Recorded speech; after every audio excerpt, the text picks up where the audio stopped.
கல் உணவு அல்ல, இது மிகப்பெரிய கொடிய விஷம் என்று புதிய தமிழகம் கட்சியினுடைய தலைவர், மதிப்புக்கும் மரியாதைக்கும் உரிய மருத்துவர் ஐயா கிருஷ்ணசாமி அவர்கள் தனது செய்தி அறிக்கையில் பதிவு செய்திருக்கிறார். அவர் என்ன செய்தி அறிக்கையை சமூக வலைதளத்தில் பதிவு செய்திருக்கிறார் என்பது பற்றி நமது கடையர் செய்தி பிரிவில் நாம் பார்க்க போகிறோம். கல் உணவு அல்ல, கொடிய விஷம். கல்லின் ஆபத்தின் தன்மையை உணராதவர்கள் அரசியல் ரீதியான பிரச்சாரத்தை மேற்கொள்கிறார்கள். தமிழக அரசு கல் இறக்கும் போராட்டத்தை தடை செய்ய வேண்டும் என்று புதிய தமிழகம் கட்சியினுடைய தலைவர் டாக்டர் கிருஷ்ணசாமி தனது செய்தி அறிக்கையில் பதிவு செய்திருக்கிறார். மேலும் கல், சாராயம் அல்லது பீர், பிராந்தி உள்ளிட்ட மதுபானங்கள் எதுவாயினும் உடலுக்கும் உயிருக்கும் ஊறு விளைவிக்கக்கூடியது. தமிழகத்தின் தலைசிறந்த இலக்கிய மற்றும் தத்துவ நூல்கள் அனைத்தும் மதுவின் கொடுமையை எடுத்துரைத்திருக்கிறார்கள். திருக்குறளில் கல் உண்ணாமை குறித்து 10 குறள்கள் இயற்றப்பட்டிருக்கிறது. ஐம்பெரும் காப்பியங்களான சிலப்பதிகாரத்தில் மது மற்றும் மாமிசம், கொலை கொள்ளைக்கு எதிராகவே கருத்துக்கள் சொல்லப்பட்டிருக்கிறது. 1937 முதல் 1971 வரை தமிழகத்தில் பூரண மதுவிலக்கு அமலில் இருந்தது. 1971 தமிழகத்தில் மீண்டும் மதுவிலக்கு தளர்த்தப்பட்டது. 1974 மதுவிலக்கு மீண்டும் அமலுக்கு வந்தது. 1984 பிறகு மீண்டும் அதிமுக திமுக ஆட்சிகளில் மதுவிலக்கு ரத்து செய்யப்பட்டு மாநில அரசே மதுபான விற்பனையை நடத்துகிறது. தமிழகத்தில் ஏறக்குறைய 2750 சில்லறை விற்பனை கடைகள் மூலம் மது விற்பனை நடைபெறுகிறது.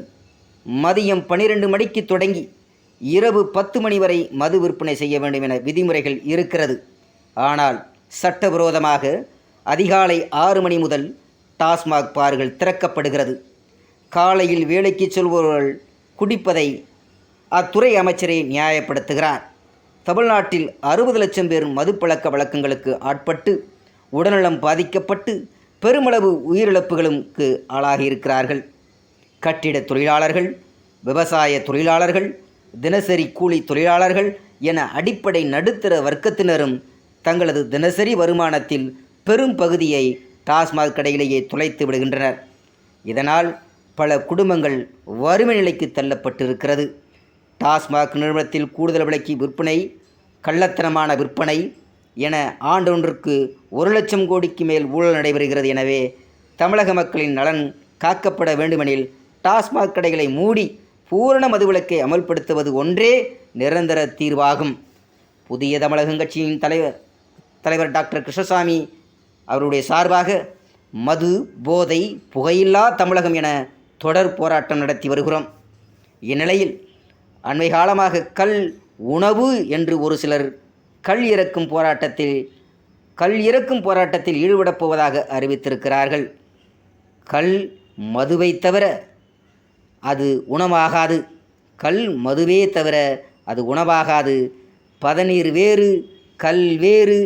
கல் இறக்க அனைத்து கிராமங்களிலும் அனுமதி கொடுத்தால் விவசாய தொழிலாளர்கள் பனை தென்னை தோப்புக்களே கதி என மதுவுக்கு அடிமையாகி வாழ்க்கையை சீரழித்துக்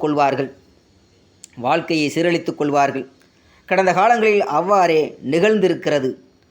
கல் உடம்புக்கு நல்லது என்றும் தொடர்ந்து பொதுமக்கள் மத்தியில் தவறான கருத்து பரப்பப்படுகிறது. உப்பு கருவாடும் ஒத்தமர கல்லும் உடம்புக்கு நல்லது என்று சினிமாவில் தவறாக பாடி வைத்துள்ளனர். எல்லா மது வகைகளிலும் அடிப்படையாக இருப்பது ஆல்கஹால். கல்லில் 8 முதல் 15% வரை ஆல்கஹால் அளவீடு இருக்கும். பிற மதுபான வகைகளில் 30 முதல் 40% வரை ஆல்கஹால் இருக்கும். எனவே போதையை அதிகரிக்க லிட்டர் கணக்கில் கல்லை குடித்து விடுவார்கள். கல் பிற மதுபானங்களை விட அதிகமான பாதிப்புகளை உருவாக்கும் மிக மோசமான மதுவாகும். இரத்த குழாய்கள் உணவு ஜீரணத்தில் ஒழுங்குபடுத்துவதும் உடலுக்கு தேவையான சக்தியை சேமித்து வைக்கும் ஈரல்களையும் மது குடிப்பதால் பெரும் பாதிப்படையும். நல்ல திசுகளுக்கு பதிலாக கொழுப்பு சத்து அதிகமாகி ஈரலின் செயல்பாட்டை குறைத்துவிடும். இன்சுலின் சுரக்கும் சுனையத்தை பாதிப்படை செய்து சர்க்கரை நோய் மற்றும் கணைய புற்றுநோயை அதிகரிக்கும். இரத்த கொதிப்பு, மூளை நரம்பு மண்டல பாதிப்பு என பலவிதமான நோய்களையும் வரவழைக்கும். மிக கொடிய மது கல் ஆகும். கல் ஒரு உணவு என்று சொல்வதற்கு உண்டான புரோட்டீன், விட்டமின்கள், மினரல்ஸ் போன்ற எந்தவிதமான சத்துக்களும் அதில் இல்லை.